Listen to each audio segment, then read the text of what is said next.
At 7:18 in the morning, the Silver Meridian Casino completed its routine audit. Every dashboard displayed normal performance metrics. There were no alerts, no alarms, no red flags visible anywhere in the system. The night shift supervisors signed off on their reports and went home. The day shift arrived to find everything running exactly as expected. But by mid-morning, financial analysts noticed something impossible. A discrepancy had appeared in the reconciliation reports. Money was missing. Not a small amount. Not an explainable variance. $59 million had simply disappeared from the casino's accounts. There had been no vault breach. No hacking incident had been reported. No suspicious footage appeared in any of the security recordings. The surveillance teams reviewed thousands of hours of video and found nothing out of the ordinary. The IT department ran diagnostic after diagnostic and came up empty. Every system showed normal operation. Every access log appeared routine. The only anomaly investigators could identify was strange in its ordinariness. A man had been visiting the casino intermittently for several months. He never gambled. He never celebrated. He never drew any attention to himself. Security footage showed him walking through the gaming floor, sometimes sitting in the lounge areas, occasionally visiting the business center. He looked like any other patron who might be waiting for someone or killing time between appointments. Before we get into it, don't forget to like and subscribe, and hit hype to boost this episode. Drop a comment below with your city or country. I'm always curious where viewers are joining from. His name was Aaron Feldman. He was 41 years old and worked as a university library research assistant. His employment history showed a series of grant-funded positions in short-term academic contracts, the kind of precarious work that had become standard in academia. He specialized in archival research and metadata systems management, skills that required both technical knowledge and historical expertise. His job consisted of organizing historical documents, maintaining database integrity, cataloging rare collections, and helping faculty locate obscure sources for their research projects. Aaron had spent nearly 15 years moving from one temporary position to another. He worked for professors who received grants to digitize old records. He helped departments transition their filing systems to new software platforms. He organized collections that had been sitting in boxes for decades. He was always competent, always reliable, always careful with the materials entrusted to him. But he was also always temporary, always expendable, always aware that his position could disappear when the funding ran out. He lived modestly on stipends that barely covered rent in a studio apartment near campus. The apartment was small and sparsely furnished. Books lined every available wall space. His computer equipment was outdated but functional. He cooked simple meals at home because eating out was a luxury he could rarely afford. He did not own a car. He took the bus to work every day, reading on his phone during the commute. Aaron had no criminal record, no history of financial trouble beyond the ordinary struggles of living on a limited income, no gambling addiction, no expensive hobbies, no vices that anyone knew about. He did not drink heavily. He did not use drugs. He had few friends and no romantic relationships that his colleagues were aware of. His social life consisted mainly of polite interactions with co-workers and occasional attendance at department events where he would arrive on time, make small talk for an appropriate interval, and leave without fanfare. His co-workers described him as intelligent but unremarkable, quiet, methodical, somewhat reserved. The kind of person who could work in the same building for years and never make a strong impression on anyone. He was helpful when asked questions, but did not volunteer unnecessary conversation. He was knowledgeable about his area of expertise, but did not show off or dominate meetings. He blended into the institutional landscape so completely that people sometimes forgot he had been at a gathering until they saw him in the office the next day. He spent his days in the archive rooms reading documents that most people had forgotten existed. Old policy manuals, decades of meeting minutes, compliance reports from regulatory agencies that had long since been reorganized or dissolved. Legislative hearings from the 1970s, court filings that had been digitized from microfilm, interdepartmental memos that documented how decisions were made when the people making them never imagined their words would still exist 50 years later. Aaron read footnotes. He tracked down sources cited in sources. He noticed when language changed slightly between different versions of the same document. He observed how policies evolved over time, how certain phrases would appear and reappear across decades with subtle modifications. He understood that institutions had memory, but that memory was imperfect and often contradictory. Different departments would maintain different versions of the truth. Different eras would interpret the same rules in different ways. And sometimes in the gaps between these interpretations, interesting things could be found. His work required a particular kind of attention that most people did not naturally possess. It was not enough to simply read the documents. You had to read them in context. You had to understand what they were responding to, what assumptions their authors held, what problems they were trying to solve. You had to recognize when a rule was written to address a specific situation that no longer existed, but the rule itself remained because no one had remembered to remove it. This was not exciting work. It did not lead to recognition or advancement. No one threw parties to celebrate successful archival projects. But Aaron found a certain satisfaction in it. There was a puzzle-like quality to tracing how information flowed through institutional systems, how a decision made in one meeting would ripple outward through policy documents and procedural manuals and training materials, each iteration adding or subtracting small details until the original intent became obscured. He noticed patterns in language that others would skip over without a second thought. He saw connections between documents that were filed in different departments and nominally dealt with different subjects. He understood that the official story of how an organization worked was often quite different from how it actually worked, and that the gap between those two things was where interesting discoveries could be made. Aaron was not a gambler. He was not a computer expert. He had no background in finance or security systems. He was simply someone who knew how to read carefully and how to follow trails of information that others had overlooked. That skill would prove far more valuable than anyone could have anticipated. The casino had never noticed Aaron as a threat because he never behaved like one. Security personnel review thousands of visitors every day. They look for specific behavioral patterns, nervous movements, unusual betting patterns, aggressive behavior, attempts to distract staff or engage in conversation that seems designed to probe for information, emotional reactions to wins or losses, coordination between multiple individuals who pretend not to know each other. Aaron exhibited none of these behaviors. He had an average appearance. He wore ordinary clothes. He moved through the casino at a leisurely pace. He never approached the tables. He never fed coins into slot machines. He sometimes bought coffee and sat reading on his phone or tablet. He never engaged staff in conversation beyond basic pleasantries. He showed no emotional reactions to anything happening around him. To the trained security personnel watching the cameras, Aaron registered as a non-participant, someone passing through, perhaps waiting for a friend who liked to gamble, perhaps killing time before a business meeting, perhaps just using the casino as a comfortable place to sit and work on his laptop for a few hours. He fell into that category of visitor who required no further attention. That invisibility was not accidental. Aaron understood how surveillance systems worked, not through technical expertise, but through observation. He had spent years watching how institutions categorized people, how they decided who warranted scrutiny and who could be safely ignored. He knew that the way to move unnoticed was not to hide, but to be aggressively unremarkable. The discovery that would change Aaron's life happened during what seemed like another ordinary day of research. He had been assigned to help a graduate student locate historical gaming regulations for a dissertation on the evolution of casino oversight in Nevada. The project required diving into decades of regulatory filings, compliance manuals, and archive policy updates from multiple state agencies. The graduate student needed to understand how gambling regulations had changed from the 1960s through the present day. She was particularly interested in how the shift from organized crime control to corporate ownership had transformed the regulatory landscape.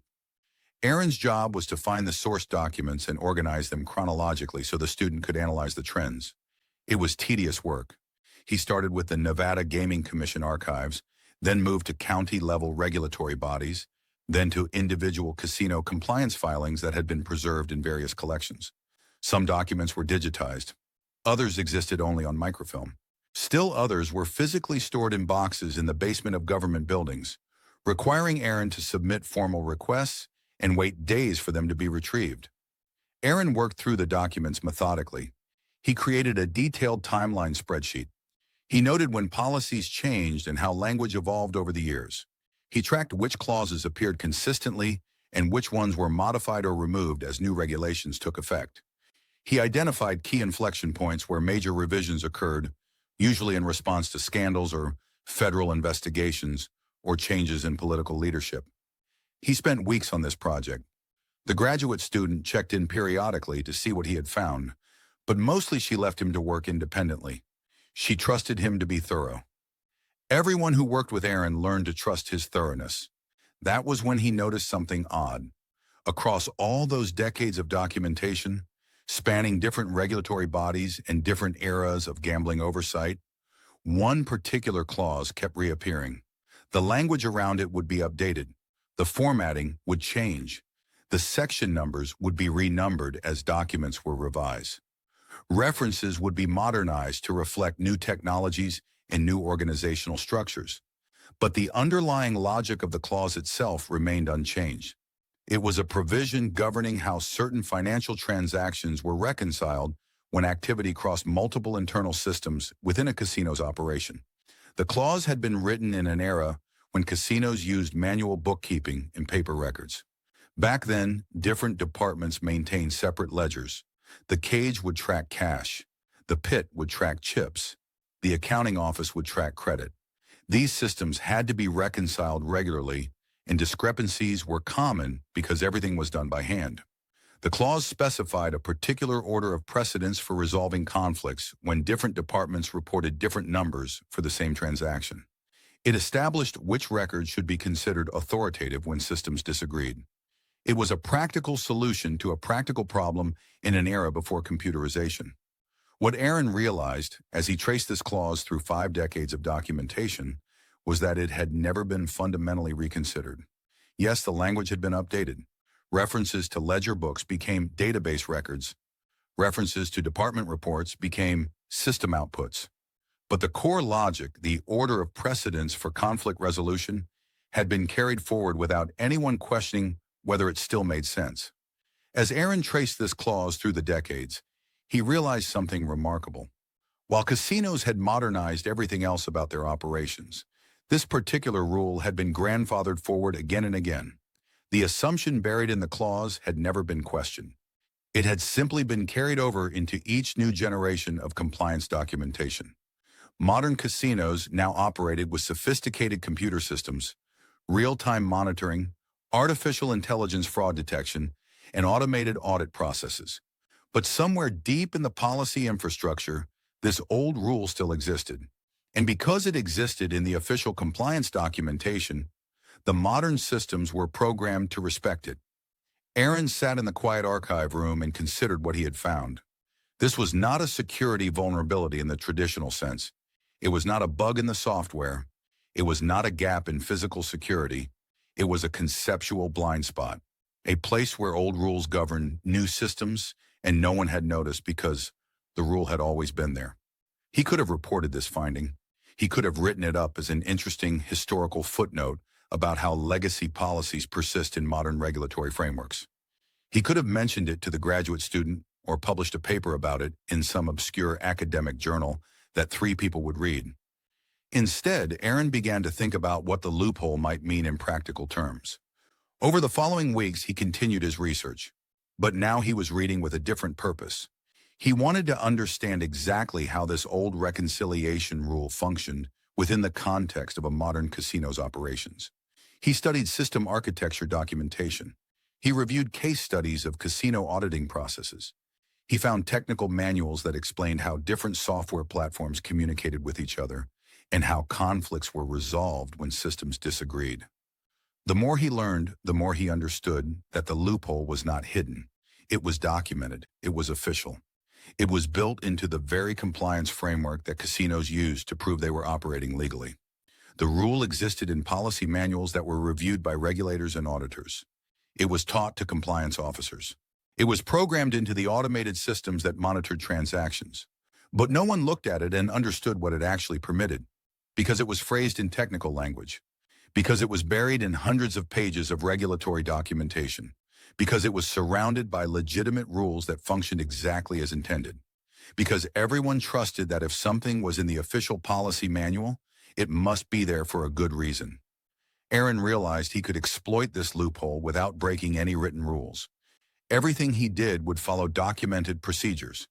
He would not need to hack systems or forge documents or bribe employees. He would simply need to trigger the conditions under which the old reconciliation rule took precedence, and then the automated systems would do exactly what they were programmed to do. The plan took months to develop. Aaron was not the kind of person who acted impulsively. He had spent his entire professional life being methodical and careful. He approached this project the same way he approached archival research, with patience, with attention to detail, with the understanding that rushing led to mistakes and mistakes led to failure. He needed to understand precisely how the rule behaved under real conditions. So he began visiting casinos, not to gamble, but to observe. He wanted to see how transactions flowed through the system in practice, rather than just in theory.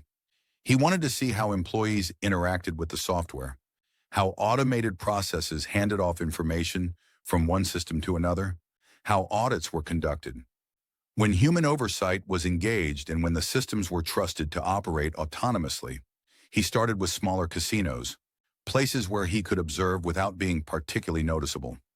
He would arrive during different shifts. He would watch the cage operations.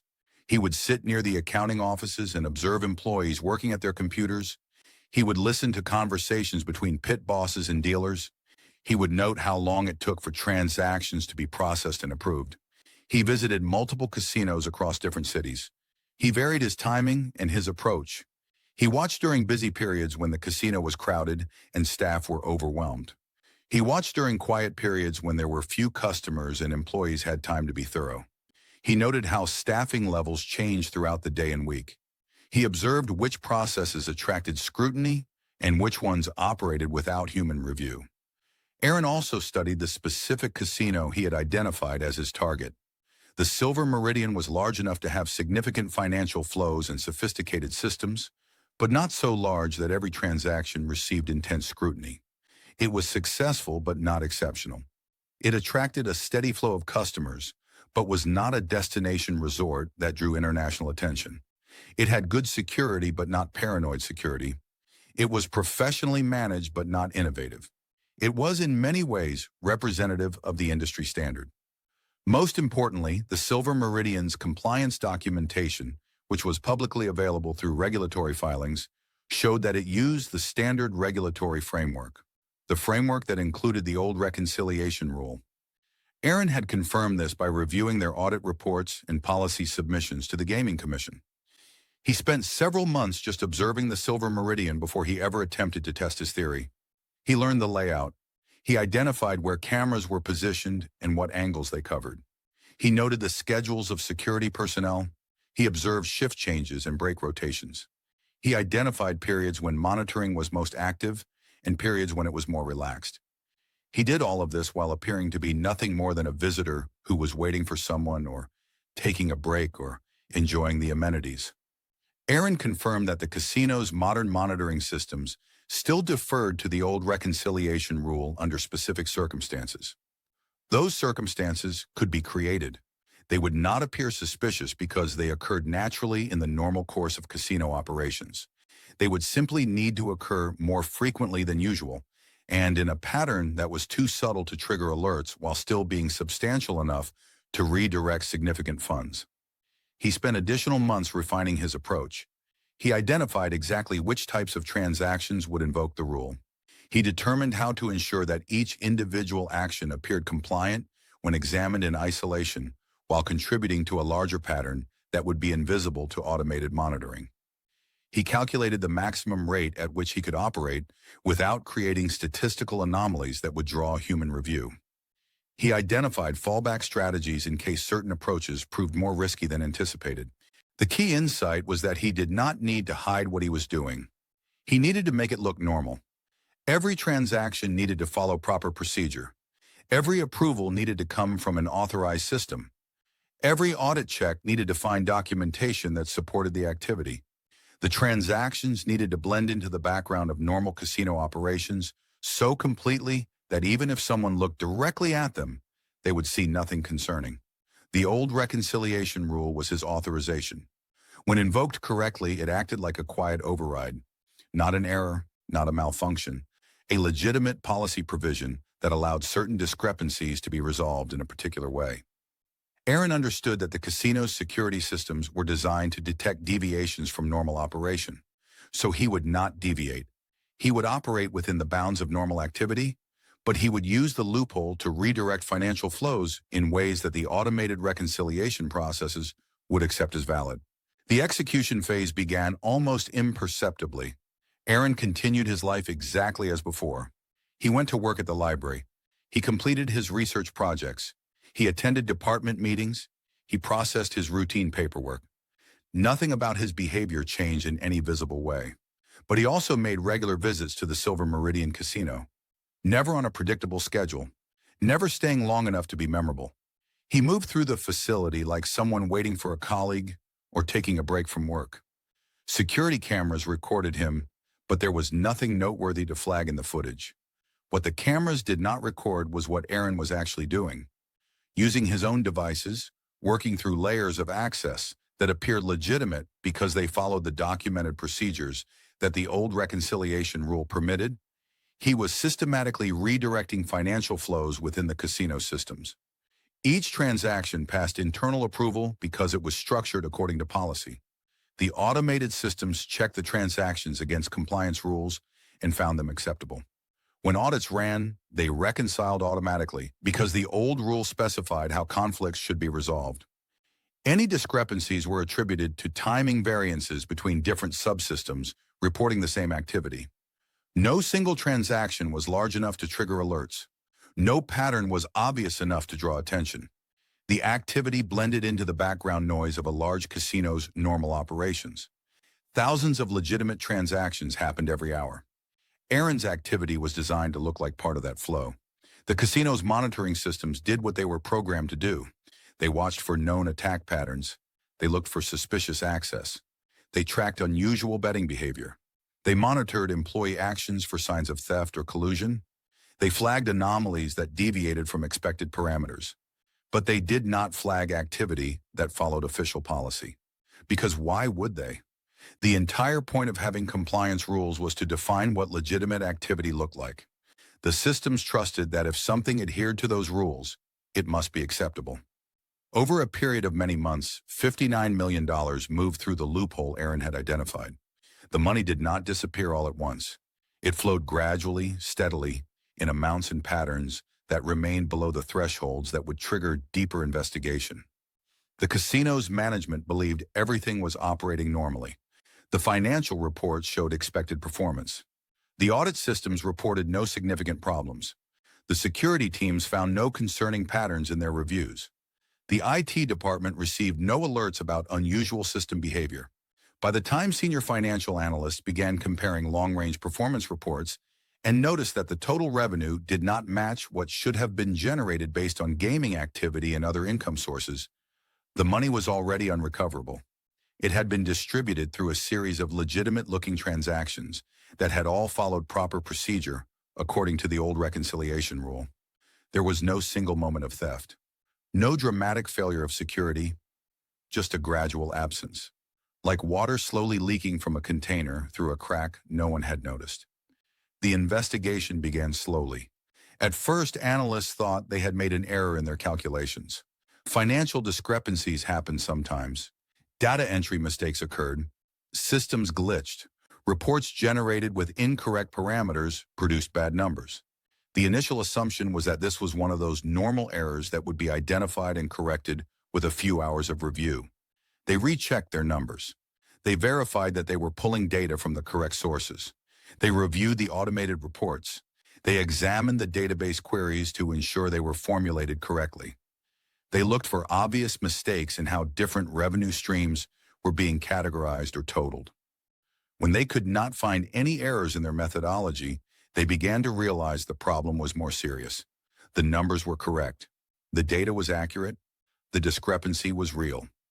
Somewhere in the casino's operations, A substantial amount of money had disappeared. They escalated to senior management. Emergency meetings were convened.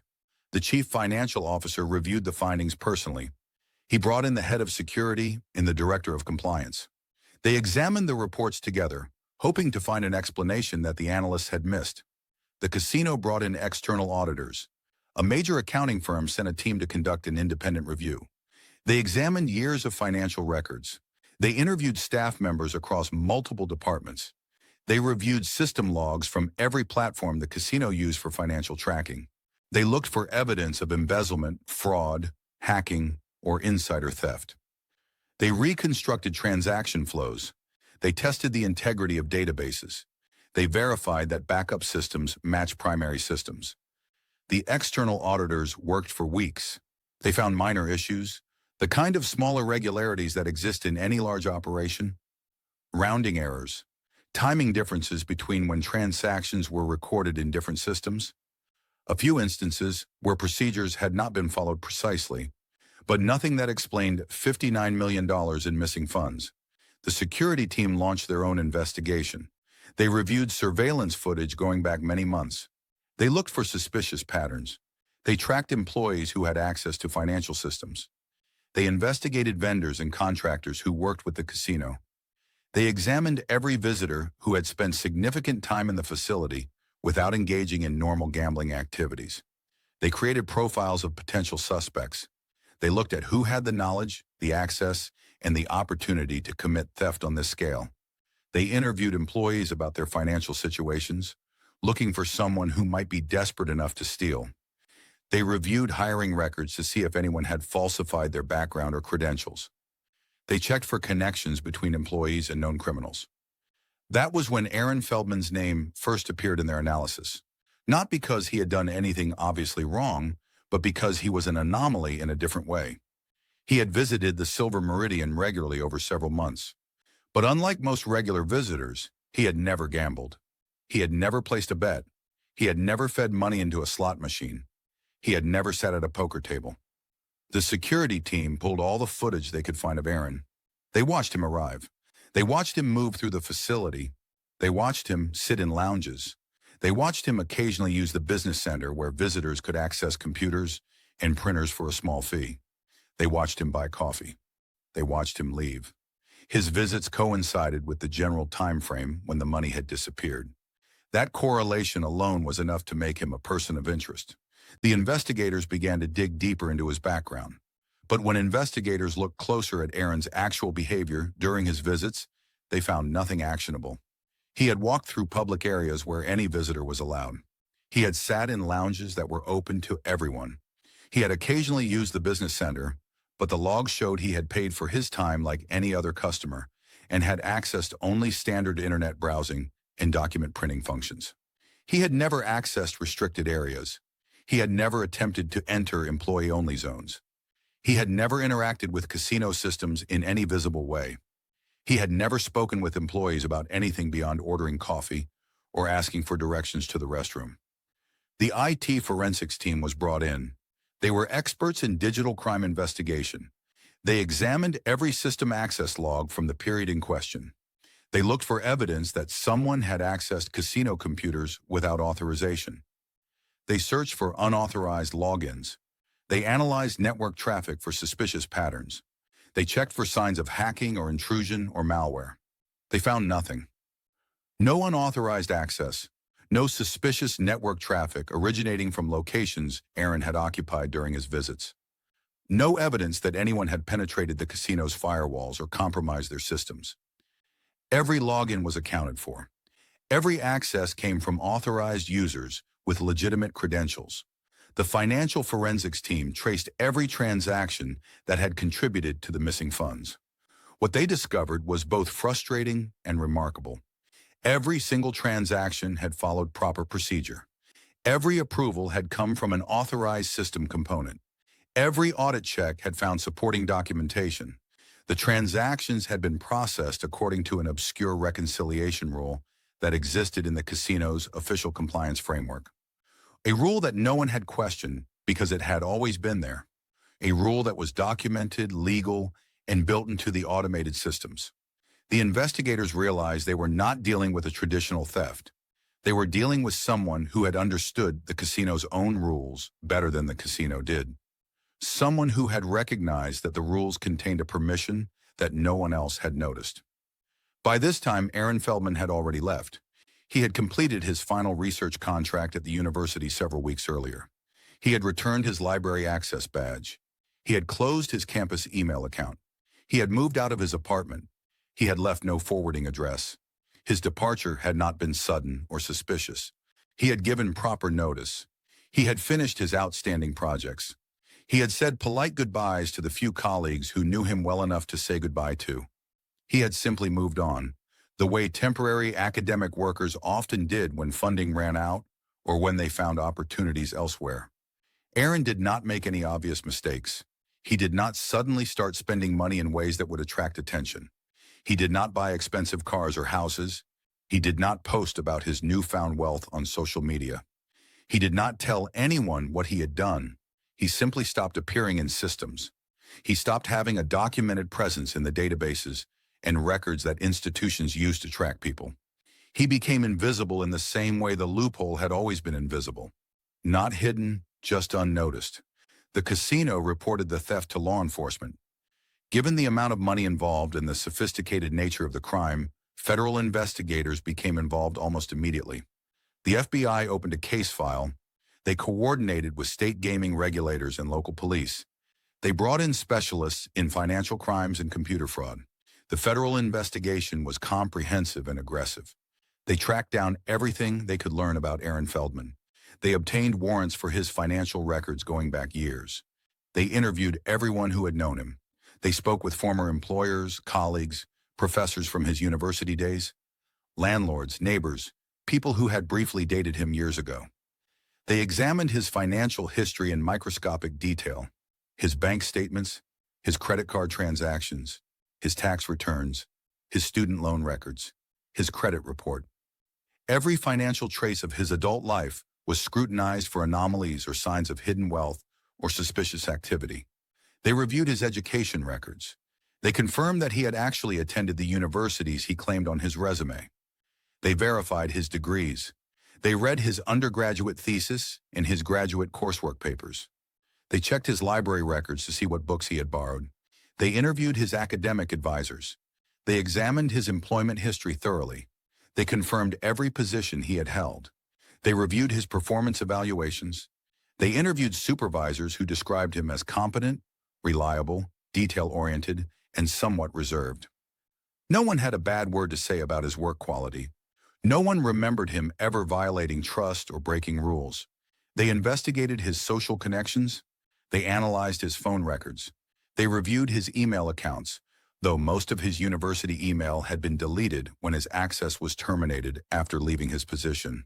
They checked social media, but Aaron maintained almost no online presence beyond a minimal LinkedIn profile and an inactive Facebook account he apparently had not updated in years.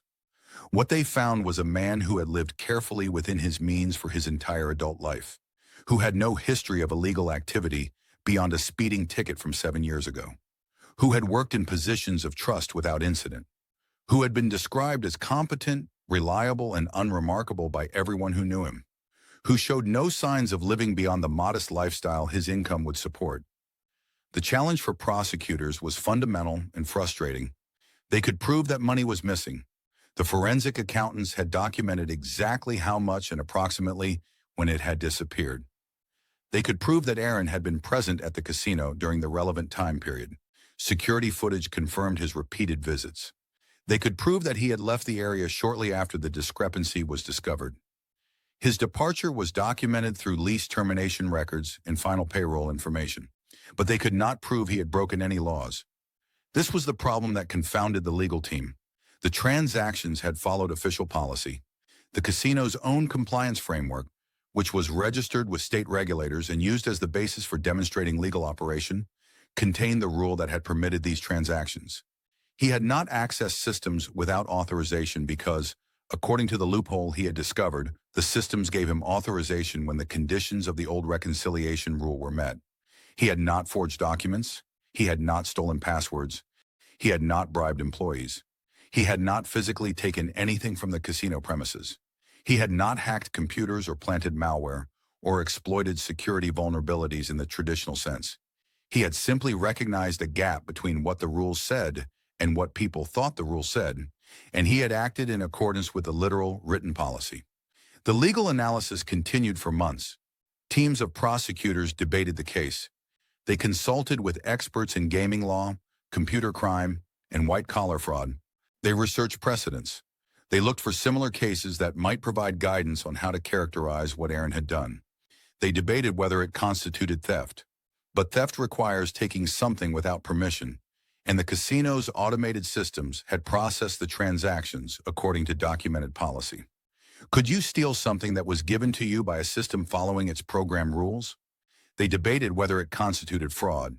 But fraud requires deception, misrepresentation, or concealment. Aaron had not lied about who he was. He had not forged credentials. He had not concealed his presence at the casino. He had simply used rules that were publicly documented. They debated whether it constituted computer intrusion or hacking, but he had not broken into systems. He had not bypassed security measures. He had not exploited software vulnerabilities in the technical sense. He had exploited a conceptual vulnerability in how the rules were written. Some argued it could be prosecuted under conspiracy or racketeering statutes. Others pointed out that there was no evidence of coordination with others. Aaron appeared to have acted alone. He had not communicated with Confederates. He had not distributed the money to co-conspirators. As far as investigators could determine, he had planned and executed everything himself.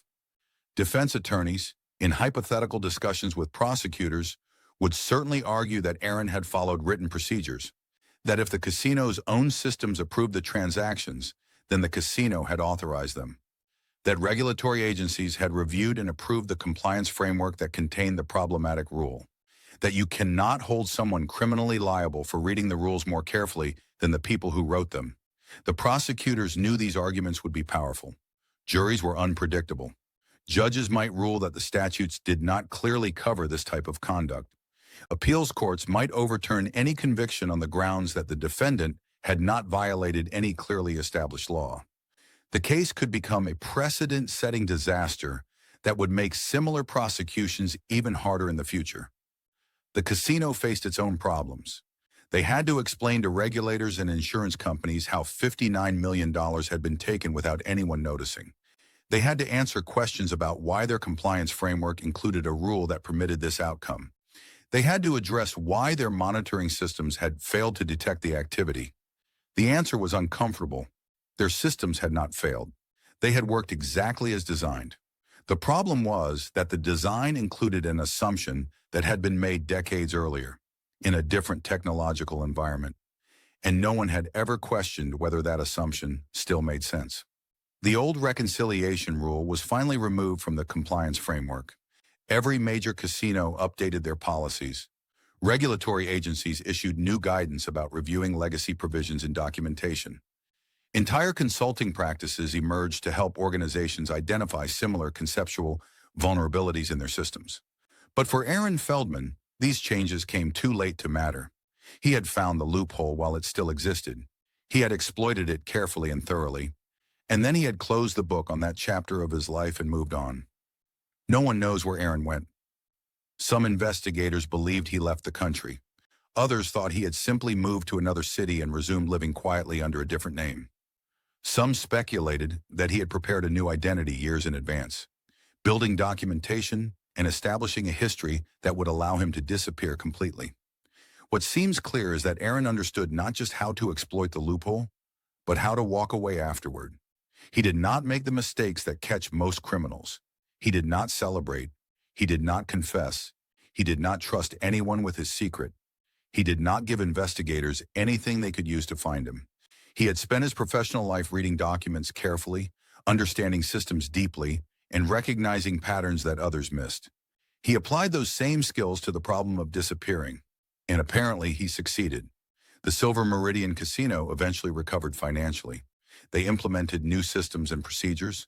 They trained staff to think differently about compliance and oversight. They turned their experience into a cautionary tale that they shared with the industry.